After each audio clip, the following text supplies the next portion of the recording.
3 মাসের মধ্যে কি প্রস্তুত হয়ে উঠবে রাজধানী আগরতলার সিটি হসপিটাল? এমনই সম্ভাবনার কথা জানালেন মেয়র দীপক মজুমদার। আজ সিটি হসপিটালের শেষ পর্বের কাজকর্ম খতিয়ে দেখতে গিয়েছিলেন আগরতলা পুর নিগমের মেয়র দীপক মজুমদার। সঙ্গে ছিলেন রাজ্য স্বাস্থ্য কর্তা কিরণ গিত্তে, আগরতলা পুর নিগমের কমিশনার সহ সংশ্লিষ্ট আধিকারিকরা। কাজ ঘুরে দেখার পাশাপাশি জেনে নিলেন কাজের অগ্রগতির শেষ পর্বের খুঁটিনাটি।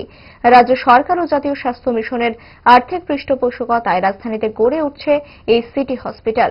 আইসিএম এবং রাজ্যের রেফারেল হাসপাতাল টিবির উপর চাপ কমানোর স্বার্থে মূলত এই হাসপাতাল তৈরির ভাবনা বলে জানিয়েছেন পুর নিগমের মেয়র দীপক মজুমদার। আমাদের আগরতলা সিভিল হসপিটালের কাজকর্ম দেখার জন্য আমরা এসেছি আজকে।